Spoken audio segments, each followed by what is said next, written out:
ازيكم؟ كل سنة وانتم طيبين، ويا رب يكون عيد سعيد عليكم وعلى حبايبكم، وتقضوا احلى وقت مع حبايبكم متجمعين دايما في الخير، وتاكلوا فتة ولحمة كتير بقى وكل حاجات العيد الحلوة دي. هنعمل مع بعض النهاردة وصفة سهلة جدا بالشوكولاتة. لو عندكم شوكولاتة خام تقدروا تعملوها بيها لضيافة العيد، او جنب كده كوباية قهوة او كوباية نسكافيه. وصفة سهلة وبسيطة، مش هتاخد وقت، وكمان هتعجب الاولاد جدا في عمايلها. بس قبل ما ابدا معاكم، لو انتوا اول مره تشوفوني انا فاتن عوف، ما تنسوش تشتركوا في القناه وتفعلوا الجرس ولايك وشير لو عجبكم الفيديو. ويلا نبدا. هحتاج اول حاجه عندي هنا شوكولاته خام. تقدروا تستخدموا الشوكولاته الدارك او شوكولاته بيضه او شوكولاته بالحليب، اي نوع متوفر او بتحبوه تقدروا تستخدموه. بنبشرها او بنقطعها لقطع صغيره بالشكل ده.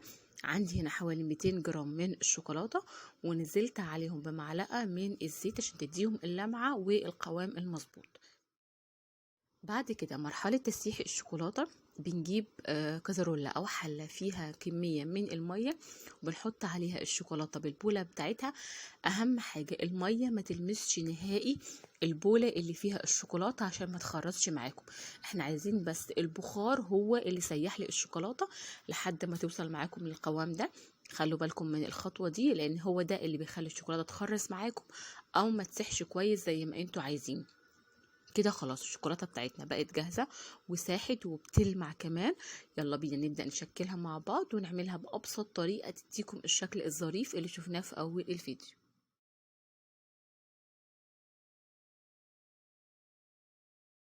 اول حاجه هجيب صينيه وعليها ورقه زبده بالشكل ده، لان احنا هندخلها التلاجة، فاحنا محتاجين نحطها على حاجه نعرف نخرجها منها بكل سهوله.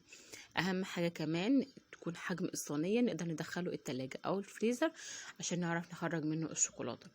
وبالمعلقه زي ما انتوا شايفين بناخد كده، بنملى المعلقه بالشوكولاته وبننزل بيها على ورق الزبده.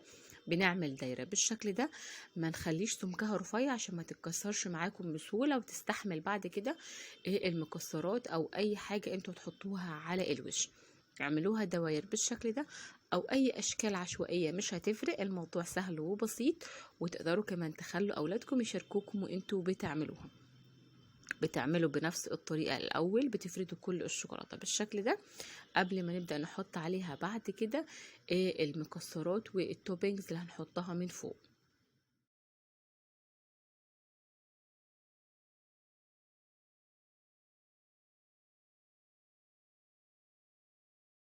بعد ما فردنا الشوكولاتة كلها بالشكل ده، بعد كده تقدروا بقى تجيبوا أي حاجة موجودة عندكم.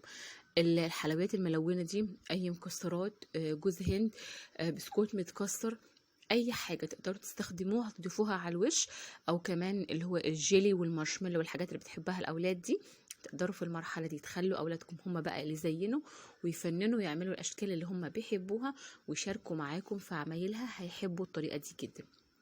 كمان لو انتوا مش حابين تعملوها على شكل دوائر زي ما احنا عملناها، تقدروا تنزلوا كل كمية الشوكولاتة على ورقة زبدة وتفردوها على شكل مربع كبير، وتوزعوا عليه كل المكسرات وكل الحاجات الموجودة عندكم. وبعد ما يتجمد تكسروه لأشكال عشوائية كده او كده زي ما تحبوا. الفكرة ان هي طريقة سهلة جدا وبسيطة، تقدروا تقدموا بيها الشوكولاتة لأولادكم أو ليكم انتوا جنب فنجان قهوة أو لضيوفكم في أي وقت.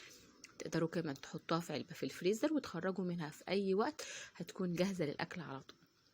هتخلصوا كل الكمية الشوكولاتة بالتزيين بالشكل ده، هتدخلوها على التلاجة أو الفريزر لمدة 10 دقايق لحد أما الشوكولاتة بس تتماسك وتبقى نقدر احنا نخرجها بسهولة من ورق الزبدة.